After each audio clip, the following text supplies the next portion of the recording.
오늘 함께 보신 하나님의 말씀은 마태복음 5장 7절에서 8절 말씀입니다.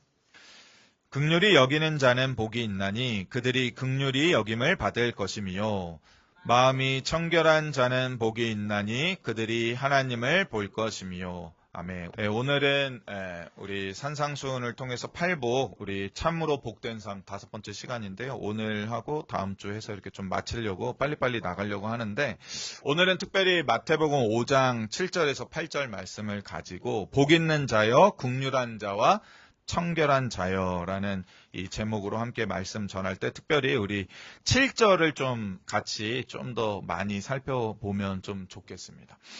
마태복음 우리 5장 7절, 즉 오늘 읽었던 본문부터 이제 네 부류의 복 있는 자들이 이제 등장하게 되는데, 이제 이후로 나오는 이 네 부류의 복된 자는 이전에 네 부류의 복된 자, 즉 5장 3절에서 6절에 이르는 이전에 먼저 다뤘던 네 부류와 다르게 복되도다라는 선언에 정말로 잘 어울려 보이는 부류의 사람들이 등장합니다. 이 앞에 우리가 다뤘던 3절에서 6절까지의 네 부류의 사람들은 저런 사람이 복이 있다고 할 수 있나? 그런 부류의 사람들이었죠. 첫째는 누가 나왔습니까? 가난한 자. 가난한 자가 복되다고? 이러한 의문을 생기게 만들죠. 애통하는 자, 정확히 말하자면 아주 심하게 곡하며 우는 자였습니다. 이러한 사람도 복된 기준에 합당하지 않죠. 그리고 온유한 자, 이 말이 좋아서 온유한 거지 실제 의미는 힘 없는 자가 더 어울린다고 제가 말씀드렸잖아요. 그래서 힘 없는 자가 복된 것인가? 아무런 능력이 없어 보여. 그래서 매일 뺏겨. 뭔가 자기 거를 찾지 못하는 자. 그리고 마지막 이제 바로 전 구절에 나오는 것이 매일의 삶에서 배고픔을 겪고 목마름을 겪는 자. 이 네 부류의 사람들은 사실 복되다. 야, 너 참 복받았다. 아유, 이렇게 여기서 구걸하고 계세요. 복 있는 사람이요. 말했다가는 침뱉음 맞고 딱이 맞을지도 모르는데, 세상은 결코 이러한 이들을 복된 사람이라고 말하지 않죠. 행운아라고 말하지 않고 너 금수저로 태어난 거야. 사실은 이렇게 말하지 않는 부류의 사람들입니다. 그러나 우리는 이 같은 네 부류의 사람들조차도 진정으로 하나님 편에서 복이 있는 자라는 사실을, 참으로 복을 누리는 사람이라는 것을 계속해서 배워왔습니다. 가난이라는 것은 그들의 현재 상태일 수 있습니다. 진짜로 그들이 현실의 삶에서 가난을 경험하고 있는 것일 수 있습니다. 그러나 그들의 영원한 상태, 그들의 영원한 삶은 제가 그때 설교에서 말씀드렸듯이 하나님 왕국의 소유자라는 것입니다. 아유, 너 내가 이 천국에 초대했어 정도가 아니라 예수님께서 그 천국 문을 열어주시면서 이 천국이, 이 왕국이 사실은 너의 거였어. 모르고 있었어? 라고 우리에게 말씀해 주시는 자가 바로 심령이 가난한 자라고 말씀드렸습니다. 도무지 현실의 삶에서 자신의 힘으로, 자신의 능력으로, 자신이 소유한 것으로 자신의 지금 상황에서 당한 그 문제를 해결할 수 없는 자, 즉 능력이 없는 자, 이러한 자, 그래서 아침 저녁으로 눈물을 흘리며 애통해 할 수밖에 없는 자. 아유, 내 팔자야 라고 자기의 팔자만 탓할 수밖에 없는 그러한 현실에 있는 자들에게 하나님이 친히 그들의 문제에 뛰어들어서 어떠한 문제라도 하나님의 편팔로, 그 능력의 오른팔로 해결해 주시는 그러한 일들을 바로 너희 아버지 되신 하나님께서 하고 계신 거다. 그러니 너희가 사실은 힘없고 무능하여서 우는 것이 아니다. 오히려 너의 문제들, 그 눈물 가운데 하나님의 일하심과 위로하심이 있다라고 선언해 주시는 것입니다. 또한 이 세상에서 의지할 만한 사람도 없이, 누군가 기댈 사람도 없이 그렇게 살아가는 자. 그래서 뭔가 빼앗아 가려고 그러면 그냥 뺏기고, 아유, 뭐 어쩌겠어. 내가 그렇지라고 이렇게 말할 수밖에 없는 그러한 자에게 하나님이 등장하셔서 그들이 그토록 바라던 그 모든 것, 그것이 이제 땅의 기업으로 표현되고 있는데, 그것을 하나님께서 취하여서 그들에게 기업으로, 유산으로, 상속으로 주신다라고 말하고 있습니다. 그래서 그들이 복된 자라는 것이죠. 지금 당장은 그래서 가진 것이 없어 보이고 남들보다 적어 보이고 때때로 많이 수고했는데도 남는 것이 없는, 열심히 일했는데 이 렌트비 내느라고 집주인만 배불리고 있고, 일은 내가 했는데 왜 이 번 돈은 다 렌트비로 나가야 되는 거야? 막 이런 상황에 있는 자들. 주님 안에서 그러나 그들은 잃은 자가 아니라 도리어 얻은 자가 된다는 것을 말하고 있는 본문이었다는 것입니다. 마지막으로 줄인 자, 목마른 자는 무엇입니까? 율법을 따르는 의로운 삶과 가장 멀리 있어서 어차피 의로울 수 없는 인생인데, 아니 좀 율법 안 보이는 데서 안 지킨다고 누가 뭐래? 그냥 나는 율법과 상관없이 막 살 거야. 아유 저기 부자 잘 사는 사람 소나 양이나 염소 잡아서 제사 드릴 수 있는 그런 사람들만 하나님께 제사 드리고 나는 이제 제사랑 아무 상관없어. 그러니까 나는 그냥 내 힘으로만 살겠어 라고 말하는 게 아니라 도리어 나의 의롭지 못한, 즉 율법에 의해서도 의롭지 못하고 자기의 이 현실의 삶이 너무나 퍽퍽하기 때문에 신앙생활을 제대로 지키지 못하고 성경 구절 읽는 것도 너무나 힘들고 매일의 삶 가운데 하나님 찾고 기도하는 그러한 개인적인 경건의 시간 갖는 것도 너무나 힘든 그 과정 가운데, 그러한 삶 가운데 너무나 애타하는 마음, 간절한 마음으로, 즉 주님과 목마름으로 살아가는 자, 즉 조금 더 의롭게 살고 조금 더 거룩하게 살고 조금 더 성도답게 그리스도인답게 살고 싶은데 일하기 전에 제발 큐티 좀 하고 싶고 밤에 잠자리에 들기 전에 하나님께 좀 뜨겁게 기도하고 그러고 잠들고 싶은데 그냥 집에 오면 너무나 힘들어갖고 픽 쓰러져 자는 이 나의 모습에 안타까워하는 그러한 삶을 사는 자가 도리어 하나님의 의로, 그리스도의 의로 가득 찬 삶을 살고 배부르게 된다는 말씀이었습니다. 그것이 바로 우리가 지난번에 살펴봤던 3절부터 6절의 말씀이었죠. 그래서 심령의 가난을 경험하고 있는 이들에게는 하나님의 왕국을 소유로 주시며 애통하는 자에게는 친히 하나님의 일하심으로 위로를 넘치는 위로를 주시며 온유한 자, 힘이 없어서 모든 것을 다 뺏기고 잃는 자에게는 마침내 기업으로 상속될 하나님의 땅이, 하나님의 주실 기업이 온전히 약속되어 있으며 의에 대한 주림, 신앙생활에 대한 온전한 갈증으로 항시 죄책감도 같은 그러한 가시와 같은 불편함을 갖고 살아가며 괴로워하던 그러한 신앙인들에게는 도리어 그리스도의 의로 그냥 차고 넘치도록 채워주신다는 선포가 바로 우리가 지난번에 살펴봤던 3절부터 6절의 말씀입니다. 그리고 이 약속은 영원토록 흔들리지 아니할 것입니다. 왜요? 주님께서 선언하셨기 때문에, 선포하셨기 때문에 어떠한 상황과 환경이 변한다 하더라도 결코 바뀌지 않을 확고한 약속이라는 것입니다. 그런데 이제 마태복음 5장 7절과 8절에 이르면 누가 보더라도 야, 이런 사람이면 정말 신앙인으로서 복된 거지 할 만한 사람들이 나옵니다. 8절에 긍휼히 여기는 자, 그리고 9절에 마음이 청결한 자. 이거는 누가 보더라도 당신은 복이 있습니다 라고 말할 만한 복된 자의 그러한 모습들이죠.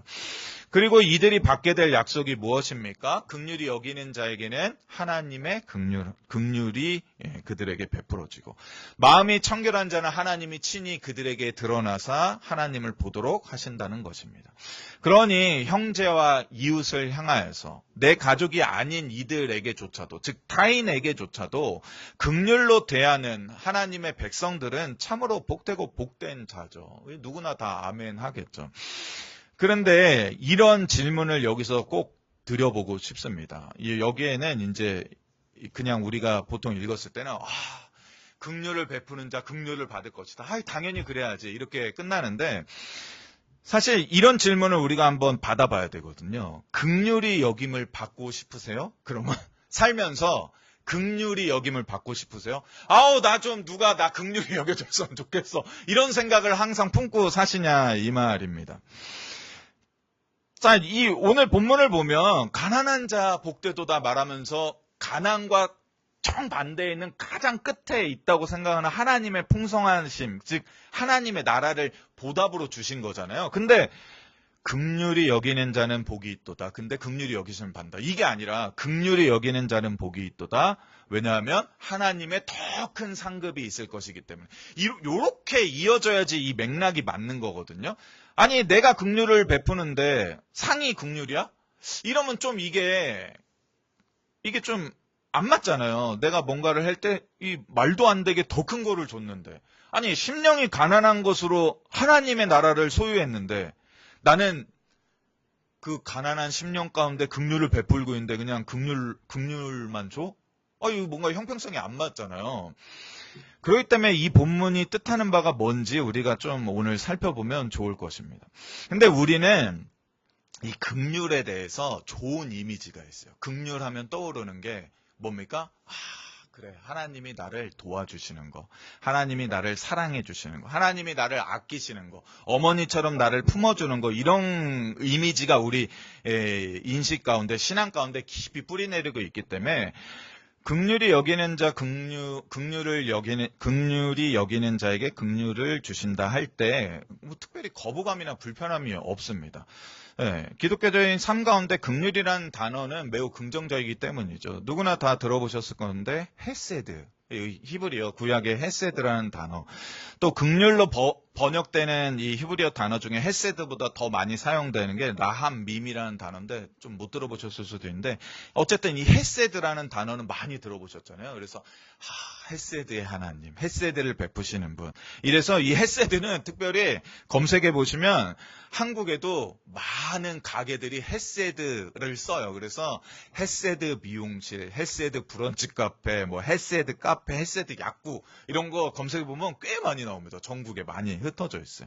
그만큼 기독교인들은 긍휼에 대해서 좋은 이미지와 좋은 감정, 긍정적인 인식을 갖고 있죠. 근데 오늘 이 본문 마태복음에서 번역되고 있는 긍휼이라는 단어는 이제 헬라어 단어인데 이 단어에는 이 헤세드나 이 라함밈이라는 구약의 이 긍휼로 번역된 인자로 번역된 단어와 좀 다른 의미가 내포되어 있습니다. 그래서 이 지금 마태복음에 쓰이고 있는 이 긍휼이라고 번역된 단어 안에는 자선행위, 구제, 구호품의 의미가 들어있어요. 그러니까 이 헤세드, 구약의 헤세드는 제가 좀 쉽게 설명하면 은혜로운 경건한 행위로서 신실하고 책임감 강한 자애로운 성격의 은혜가 바로 헤세드입니다. 너무나 좋죠.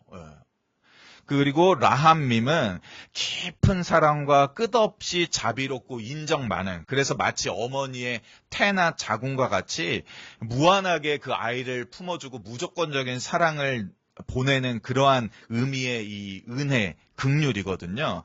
근데 지금 마태복음에 사용하고 있는 이 단어는 구제, 구호품이라는 의미를 포함하고 있습니다. 그래서 이 본문은 지금 마태복음 5장 7절에서는 긍휼로 번역되지만 마태복음 6장 2절에 오면 똑같은 단어인데 이렇게 번역돼요. 그러므로 구제할 때 라고 구제로 오히려 번역됩니다. 그래서 계속 그렇게 구제로 번역되다가 마태복음 9장 27절에 이르면 다윗의 자손이여 우리를 불쌍히 여기소서라고도 번역됩니다. 그러니까 이 긍휼이라는 단어는 사실 저는 구제로 번역돼야지 더 의미에 맞다고 봅니다. 즉 구제와 불쌍함, 즉 남으로부터 도움을 받지 아니하고서는 하루하루의 일상을 유지하는 것이 어려운 이들 또는 심각하게 불가능한 이들에게 행해지는 도움의 손길이 바로 지금 본문에 나와 있는 긍휼로 번역된 이 헬라어 단어입니다. 그래서 심지어 이 단어는 사도행전에 오게 되면 구제, 불쌍히 여기소서에서 더 나가서 뭐라고 번역되냐면 사도행전 3장에 이르면 구걸하기 위하여라고 할 때 그 구걸이라는 단어로 번역된 단어와 동일한 단어입니다. 베드로와 요한이 성전에 들어가려고 할 때 그 성전 미문에 앉아있던 나면서부터 앉은뱅이가 구걸하고 있을 때 그 구걸하다가 바로 이 단어랑 동일한 단어입니다. 그러니까 마태복음 5장 7절을 제가 조금 더 직역하자면 이런 말이 되는 거죠. 구제하는 자에게는 복이 있나니. 복되도다 구제하는 자요. 이거는 너무나 맞죠. 구제를 베푸는 자는 복이 있는 거잖아요. 근데 그들이 받을 상이 뭐예요? 그들이 구제를 받을 것이다. 그들이 구걸을 받을 것이다. 그들이 구걸해서 뭔가 도움을 받을 것이다. 이게 되거든요. 그러니 이거를 현대어로 제가 좀 의역을 해서 좀 심각하게 번역하자면 이런 말이거든요. 노숙인들을 돕는 자, 노숙인들에게 식사를 대접하고 노숙인들에게 빵을 주고 노숙인들에게 돈을 줘서 그들을 돕는 자들은 복이 있나니 그들도 기초수급 생활자가 되어 생계급여를 받게 될 것입니다. 이렇게 말하는 것과 비슷할 것입니다. 좀 제가 세게 의역을 한 거죠. 근데 우리는 이렇게 질문하겠죠. 아니 목사님 아니잖아요. 이 본문 이 땅에서 긍휼을 베푸는 자가 하나님께로부터 긍휼을 여기심을 받는다는 그런 본문인데요. 나 그렇게 알고 있는데 그게 맞잖아요. 맞습니다. 그게 맞아요. 그 뜻이 맞아요. 이 본문은 정확하게 이 땅에서 구제를 베풀고 남들 어려운 이들을 돕는 자들이 하나님으로부터 긍휼하심을 입는다는 말입니다. 그러나 이 본문은 단순히 하나의 원인이 다른 결과를, 즉 상식적인 결과를 만들게 되는 그러한 본문이 아니죠. 우리가 알고 있듯이 심령의 가난함이 어떻게 천국을 소유하는 것과 이어집니까? 즉 원인이 되어서 결과를 만드는 게 아니라는 것입니다. 즉 자판기에 내가 500원짜리 동전 또는 1000원을 넣었을 때 그 동전의 가치에 해당하는 물건이 나온다는 그러한 원리를 설명하는 본문이 바로 이 팔복의 본문이 아닌 것입니다. 우리는 심령의 가난이 천국을 소유하게 되는 원인으로 작동하지 않는다는 것을 알죠. 우리가 흘린 눈물이 반드시 하나님의 위로를 이끌어내지 못합니다. 힘없고 능력 없으면 어떻게 하나님의 이 땅, 기업을 물려받을 수 있는 근거가 될 수 있겠습니까? 그렇지 않다는 거죠. 우리가 이 땅을 살아가 보면 압니다. 줄이고 목마름, 이 배고픔은 결코 배부름을 향해 달려가지 못하죠. 도리어 어떻게 해요? 줄이고 목마른 자들은 더 마시지 못하고 더 먹지 못해서 지쳐 쓰러져 더 배고프고 더 목마른 상태에서 기아에 이르러 죽음을 앞당길 뿐이라는 것입니다. 그러니 여기에서도 한 인간이 베푸는 구제가 하나님의 긍휼을 만들어낼 수 없다는 것을 우리가 먼저 인식해야 하는 것이죠. 왜냐하면 시편 기자도 이렇게 고백합니다. 시편 49편에 이렇게 나옵니다. 아무도 자기 형제를 구원하지 못하며 그를 위한 속전을 하나님께 바치지도 못할 것은 그들의 생명을 속량하는 값이 너무나 엄청나서 영원히 마련하지 못할 것이다. 즉 우리의 모든 것을 다 구제에 쓴다고 해도 우리의 사랑하는 형제, 즉 우리의 영혼, 하나의 영혼조차도 결코 구원함에 이르도록 만들 수 없다는 것입니다. 그러니 오늘 긍휼히 여기는 자는 복이 있나니 그들이 긍휼히 여김을 받을 것이요의 이 깊은 의미는 내가 다른 이들을 구제해 줬으니 하나님이 나를 긍휼히 여겨주시겠지가 아니라 형제와 이웃에게 또 자신의 가족이 아닌 이들에게 구제를 베푸는 자에게 하나님의 구제하심이 정녕 그들을 따를 것인데 이것은 시편 23편과 맞닿아 있는 내용인데 시편 23편 우리가 너무나 잘 알고 있지 않습니까? 거기에 뭐라고 써 있습니까?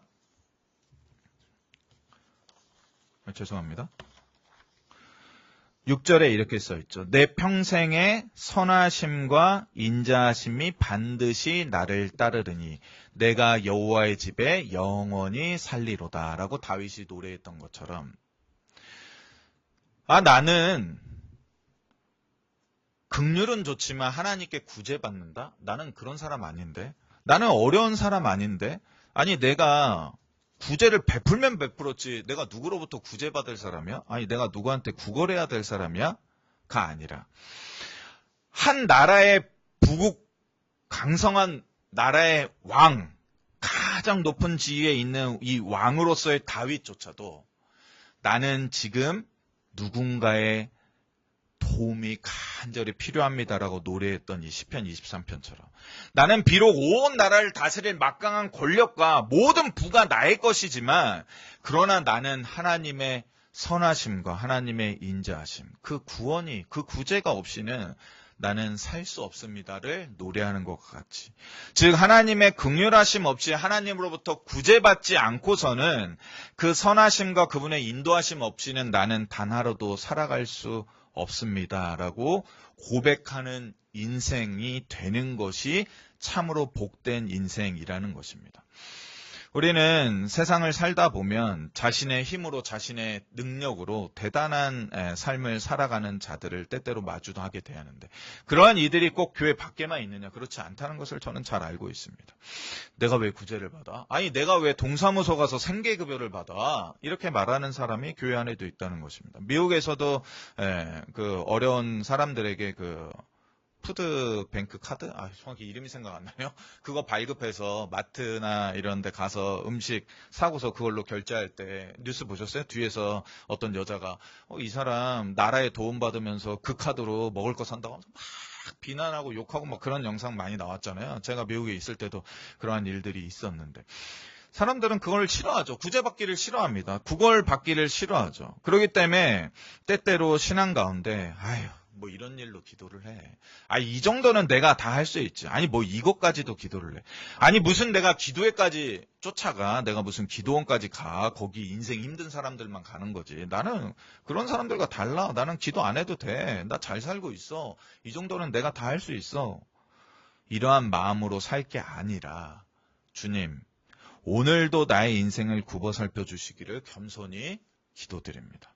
내 주변에 도움의 손길이 필요한 많은 이들을 내가 그들을 위해 기도해주고 나의 것으로 그들을 돕고 또 나의 이러한 말과 행동으로 그들을 격려해 주듯이 나의 이 작은 문제로부터 내 힘에 부치는 모든 여러 가지 어려운 일 주님께서 도와주셔야만 됩니다. 주님의 구제의 손길로 속히 해결해 주시기를 요청드립니다.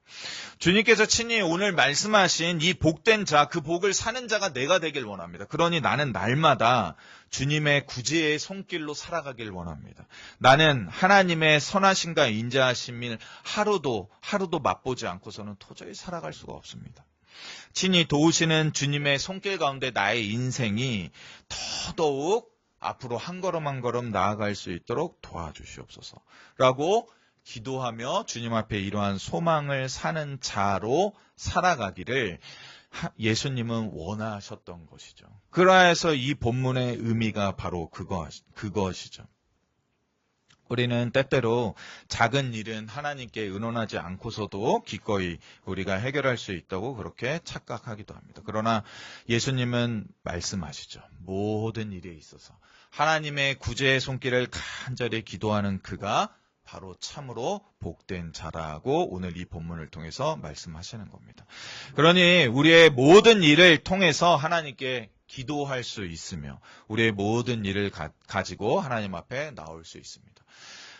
기복신앙이 되어서는 안 되죠. 하지만 하나님께 무언가를 바라고 요청하는 것을 꺼려해서도 안 된다는 것입니다. 그냥 돈 주세요. 로또 당첨되게 해주세요. 부자 되게 해주세요. 이런 기도, 기복신앙으로는 안 되지만 나의 당하는 모든 일이 하나님의 손길에 의해서 해결함 받기를 원합니다. 나의 이러한 선행을 하나님이 하나님의 구제로 갚아주시옵소서라는 그러한 마음을 가졌으면 좋겠습니다. 자, 두 번째 그냥 짧게 하고 갈 건데요. 그러면 마음이 청결한 자 받을 복, 그거는 무엇이냐? 그건 어렵지 않습니다. 마음이 청결한 자는 복이 있나니 그들이 하나님을 볼 것이며 이렇게 돼 있어서 우리는 이 부담이 있어요. 마음이 깨끗해야 되는구나. 죄를 짓지 말아야 되겠다. 근데 이 본문이 그게 아닙니다. 이 본문은 오늘 정기영 전사님도 우연찮게 그 시편 41편 거기를 읽었는데 시편으로 넘어가서 32편에 한번 먼저 가볼까요? 시편 32편 한번 다 펴봅시다. 시편 32편 구약 823면에 보시면 1, 2절에 이렇게 써있죠. 제가 읽어드리겠습니다. 같이 눈으로 따라오십시오. 허물의 사함을 받고 자신의 죄가 가려진 자는 복이 있도다. 마음에 간사함이 없고 여호와께 정죄를 당하지 아니하는 자는 복이 있도다. 이렇게 말합니다. 즉 마음이 청결한 자는 어떠한 자입니까? 이전에 허물이 많았던 자. 죄가 많았던 자입니다. 그래서 3절 이하를 보면 이 다윗이 지은 이 시인데 이게 회개의 시인데 아마도 밧세바의 간음 사건 이후에 이 시편 51편과 함께 이 시편도 지었을 거다. 그래서 이게 쌍둥이 시일 것이다라고 많은 주석가들이 얘기하고 있는데 즉 그렇게 끔찍한 죄악 가운데 나를 깨끗하게 해줄 분이 하나님밖에 없음을 고백하며 그 마음에 회개하는 자가 바로 오늘 이 시편 32편과 마태복음이 말하는 마음이 청결한 자인 것입니다. 그런데 시편 32편에서는 뭐예요? 허물이 사함을 받고 죄가 가려진 정도에서만 끝났는데 이렇게 죄가 많고 허물이 많았던 자가 하나님 앞에 진실로 회개해서 그 마음의 허물과 죄가 씻겨져 나갔을 때 하나님은 거기서 야 됐다. 나 너 깨끗하게 해줬어. 가석방이야. 가서 다시는 집행유예니까 죄 짓지 마. 가 정도가 아니라 그러한 자가 돌아갈 때 하나님이 친히 그에게 나타나셔서 나를 봐라. 나의 거룩함을 닮아라. 나의 모습으로 살아가라라고 말해주는 그러한 장면이라는 것입니다.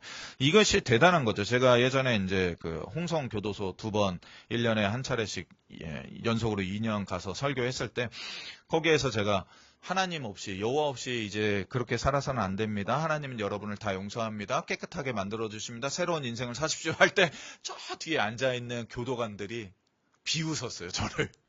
아휴, 저 목사 저거 교도소까지 온 죄인들이 어떻게 사는지도 모르고 저 철딱선이 없는 얘기한다. 여기에 교도소까지 갈 정도의 죄면 어떤 죄인지 아시죠? 실형받기가 쉽지 않거든요. 근데 거기 와 있는 사람들이 뭐 중범죄는 아니더라도 어쨌든 하여튼 실형을 받았던 사람들이에요.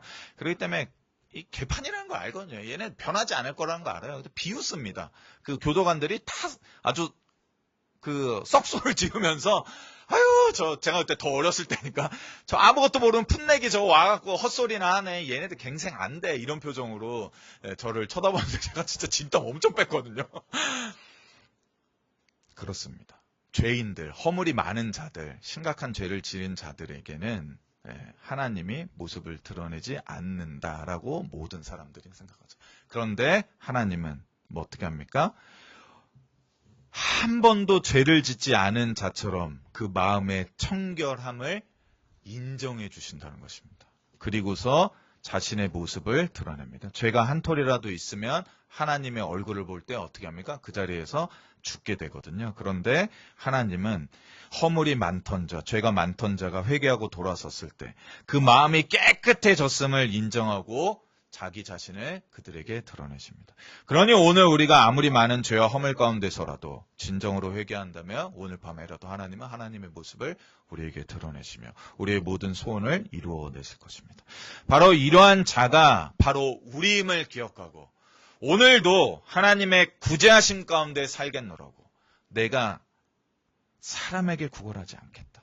차라리 하나님께 구걸하겠다. 내가 사람의 도움보다 차라리 하나님의 도움을 받겠다. 나는 그렇게 복이 있는 자가 되겠노라.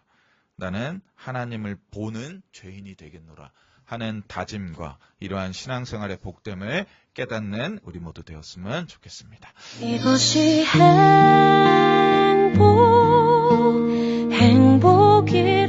행복이라고 세상은 알 수 없는 하나님 선물 이것이